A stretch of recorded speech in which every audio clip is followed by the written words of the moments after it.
Comment consulter des photos aériennes anciennes de votre région? Eh bien, toutes ces informations se trouvent en libre accès sur le site Géoportail. Pour ce faire, vous lancez votre navigateur, Chrome, Firefox, comme vous voulez. Moi, je vais prendre Chrome. Vous allez sur le site Géoportail. Vous sélectionnez le site. Alors, je vous invite à aller faire un tour sur ce site si vous ne le connaissez pas. C'est une mine d'informations concernant des données historiques, géographiques. Il y a énormément d'informations et on va aller dans une rubrique qui n'est pas mise en avant, qui est plutôt en fin d'écran, qui s'appelle Remonter le temps. On va sur Remonter le temps et là, on va aller télécharger un cliché.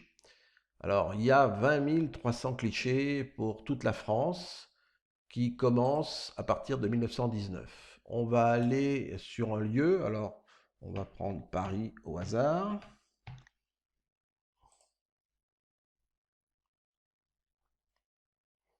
Voilà, Paris. Les photos sont accessibles à partir des petits points orange. Voilà, quand on a des petits points orange, derrière chacun de ces points, on a une photo. Alors on va visualiser un lieu qui a disparu. Bah tiens, les Halles, là, les Halles de Paris, les Halles de Baltard, qui ont été détruites dans les années 65-70. Alors, pour naviguer, c'est pas très simple, ça marche pas toujours, mais on a ici un petit curseur. On se déplace de cette manière. On va aller en 68, je pense qu'en 68, on doit voir des choses intéressantes. Alors 68, on a une carte, mais elle est en dessous, elle ne couvre pas les halles. Alors peut-être 67. Oui, on a quelque chose. Vous voyez, on a ici, on n'est pas très éloigné des halles, on devrait arriver à les récupérer.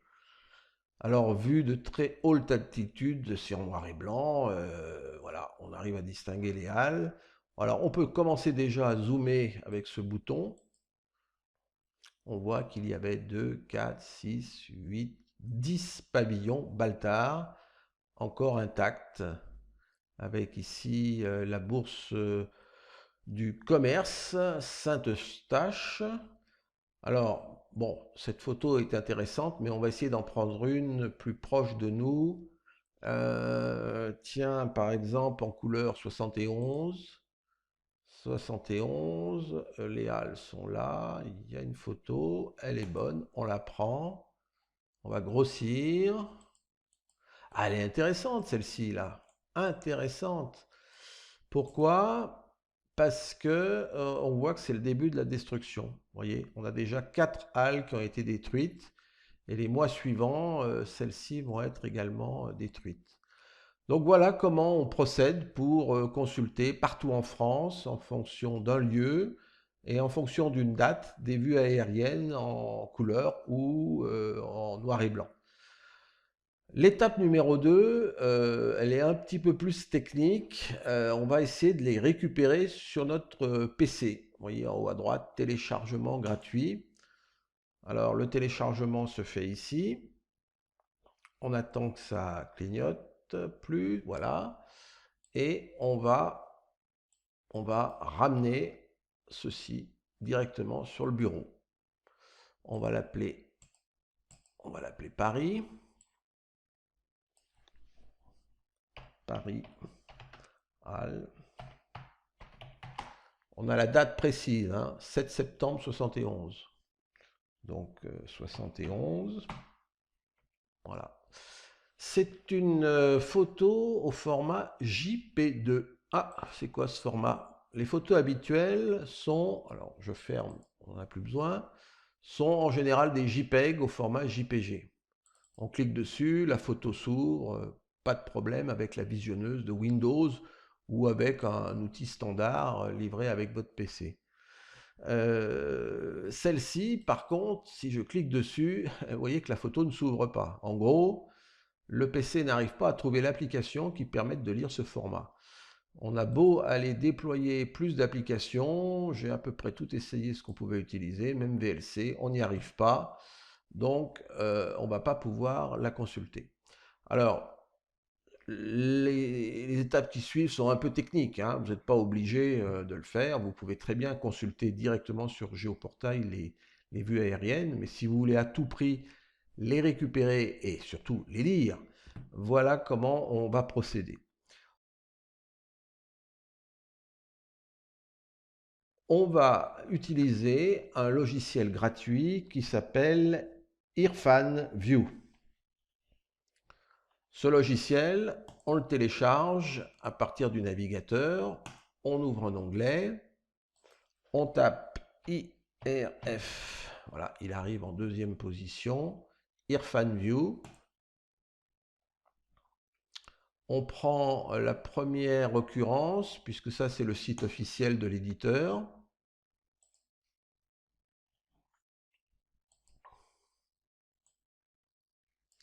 Alors on vous donne un certain nombre d'informations sur le produit. Bon, c'est écrit en anglais, mais bon, c'est pas très compliqué de comprendre. Et surtout, on va télécharger ici cette version 4.56. Alors, première difficulté, on vous dit, est-ce que vous voulez la version 64 bits, qui est là, ou la version 32 bits? Alors ça, c'est un peu du chinois pour certains. Ça dépend de la configuration de votre PC. En général, les PC actuels sont plutôt en 64 bits, surtout si ce sont des machines un peu puissantes. Sinon, les vieux PC sont en 32 bits. On a intérêt à prendre la version adaptée à votre PC. Alors, pour savoir si mon PC ici est en 32 ou en 64 bits, eh bien, on va aller chercher l'information derrière cette icône, démarrer. On va aller sur l'icône des paramètres. On va aller dans le système, en haut à gauche, et tout en bas à droite, information système. Et l'information, vous la lisez ici. Type du système, j'ai un système 64 bits. Donc on a la réponse à ma question. Pour télécharger, eh bien, on appuie ici sur ce bouton. Le téléchargement démarre automatiquement. C'est un petit programme. Mais bien noté, hein, 5 étoiles, 17 millions de téléchargements, donc c'est quelque chose de sérieux et en plus c'est gratuit. Donc une fois que ceci ne clignote plus, on le prend, on l'installe ici, on met ça de côté et puis on fait l'installation du produit. Alors comme pour tous ces produits, bon, en plus c'est en anglais, moi j'ai rien vu de particulier, donc on peut faire suivant, suivant, suivant, et l'installation se fait, on ne va pas ouvrir, on ne va pas démarrer le programme, et on va fermer cette fenêtre. Donc ça, on n'en a plus besoin, c'était le programme d'installation, ça non plus. Ça c'est le lien pour aller dans le produit. Et on va voir si on peut maintenant accéder à notre image, à notre photo. Bon, problème, c'est pas bon. Alors là, c'est en anglais, il faut arriver un peu à décoder, sachant qu'il vous dit qu'il y a un problème de codage. On vous parle d'un plugin qu'il faut avoir, JPEG, alors ça je vais le noter, JPEG 2000.dll. Et il faut l'installer et le rendre disponible à cet endroit, dans le menu Help, dans la rubrique Plugin, 64 bits. Bon, alors on va aller voir cette rubrique. Le logiciel IrfanView a démarré, on est dans le Help, on va voir les plugins. Et donc effectivement, le plugin en question, il n'est pas dans la liste, donc il ne peut pas être activé. Donc on va aller le chercher sur le site de l'éditeur et on va noter qu'il faudra l'installer exactement à cet endroit, sur le disque dur C, Programme Files, Irfan, View, Plugins. Bon, et ben on y va.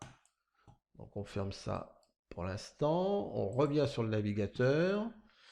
Alors on a bien fait de laisser ça ouvert puisque les plugins sont derrière là, vous voyez, on va pouvoir les télécharger. On est en 64 bits.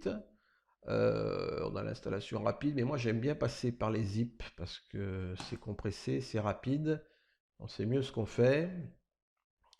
Donc le téléchargement est assez rapide, il faut dire que j'ai la fibre optique, donc 23 mégaoctets, ça clignote, c'est bon.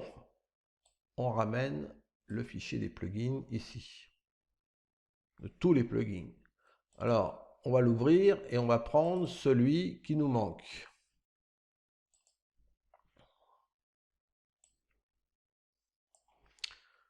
Ah, il est là. Voilà, c'est ça qu'on a besoin de ce plugin là. On va le mettre là. Ouais, il veut aller là. C'est pas très grave. Donc ça, on n'en a plus besoin. Ça, on n'en a plus besoin non plus maintenant. Et donc, on va ouvrir le chemin par ici, l'explorateur de fichiers. On va donc sur le C. On va dans les programmes. On va dans Irfan View. On va dans les plugins. Et on va le positionner là-dedans. Donc, ce petit programme qui est tout petit. Oui, si, j'ai les droits. Allez, hop, on y va.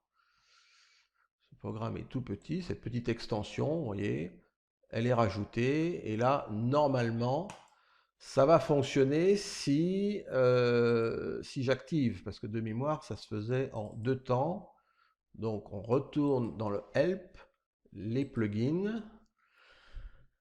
Alors, il est là, il est arrivé, il est là, mais il n'est pas encore rendu actif. Donc, on va l'activer, on fait OK, on ferme.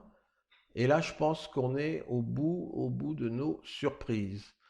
Alors, déjà, l'icône a changé, c'est déjà bien. Donc, ça veut dire que c'est reconnu par le logiciel. Alors, on n'a pas encore la miniature de la photo. Ça serait encore un petit réglage à faire. Mais je pense qu'en double-cliquant, on va arriver à faire apparaître notre vue aérienne. Alors, c'est un gros fichier, donc c'est normal que ça prenne un peu de temps. Oui, eh ben, elle n'est pas orientée de la même manière, mais c'est pas grave. Alors dans ce logiciel, on peut grossir et on retrouve exactement ce qu'on voyait tout à l'heure. On peut faire basculer. Alors il y a plein de fonctionnalités. C'est pas le but hein, de vous faire une démonstration sur ce logiciel. On peut le franciser d'ailleurs. Il y a un module qui permet d'accéder à la langue française. Et on peut descendre tout aussi bas, ou même peut-être un peu plus bas qu'avec Géoportail. On voit ici les véhicules, on voit une cheminée, Saint-Eustache qui est magnifique ici, une très belle église. Et les voitures, il y avait beaucoup de voitures dans Paris, hein. On voit peut-être pas les marques des voitures, on voit bien les couleurs en tout cas. Voilà, donc je ferme cette photo. Donc vous savez maintenant comment faire pour aller sur Géoportail dans la rubrique remonter le temps. Vous cliquez sur télécharger au milieu, vous sélectionnez le lieu qui vous intéresse. Ça peut être un lieu très précis, une petite commune. Vous choisissez ensuite l'année qui vous intéresse et puis vous pouvez avec les plus et les moins zoomer, regarder. Et puis si vous voulez à tout prix récupérer la photo sur votre PC, vous pouvez faire ceci par télécharger et après installer un logiciel comme IrfanView. Il y en a d'autres qui font exactement le même travail, mais moi je l'utilise pratiquement régulièrement et donc je vous le conseille. À très bientôt!